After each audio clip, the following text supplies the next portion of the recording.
Austatud konverentsist osavõtjad, tere hommikust kõikidele majandushuvilistele, kes on täna siin saalis, kui ka kõikidele kuulajatele, vaatajatele, kes jälgivad meid üle veebi. Väga sümboolne on alustada konverentsi Verdi Requiemiga, mis oli esmaettekandel 1874 Milanos San Marco kirikus.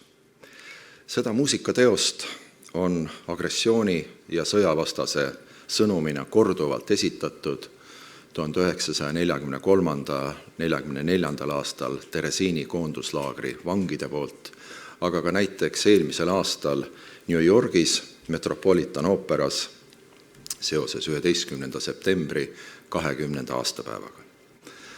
Selle aasta konverentsi suur teema on Kes valitseb maailma? Kui me mõned kuud tagasi Postimehe juhtkonnaga arutasime selle aasta teemade ringi ja niinimetatud suurt teemat, siis keegi ei osanud arvata, et mõne kuu pärast on lahvatanud sõda Euroopas ning maailma valitsemise teema võib olla niivõrd aktuaalne.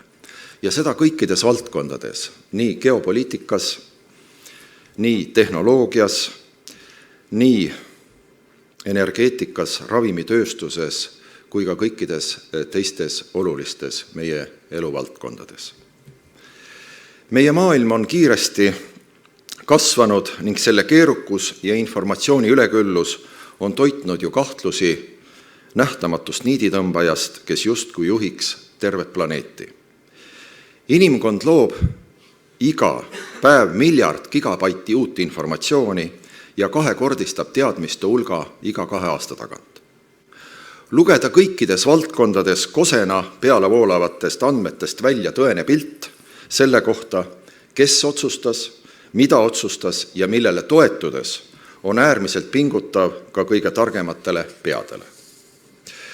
Kuid kui me tahame keskenduda oma valdkonnale, oma elule, oma väljakutsetele, siis paljud meist ei jaksa selle kõrvalt kaasa mõelda laiemates riigi, rahva või inimühiskonna ees seisvastest ja lahendamist vajavatest küsimustes.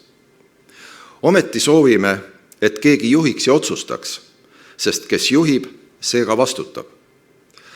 Vastutuse küsimus on muidugi täiesti omaette teema, aga personaalne vastutus tõusetub kindlasti ka nende otsustajate hulgas, kes päästsid valla sõja Ukrainas ning on süüdi sõja ja inimsuse vastastes kuritegudes. Selle eest me peame kõik järjekindlalt seisma, olenemata, kui lootusetu võib ka see ka esialgu tunduda. Venemaa sõda Ukrainas on meile aga selgelt näidanud, kui oluline on omada iseseisvat kaitsevõimet ning olla sõltumatu energiajulgeolekus.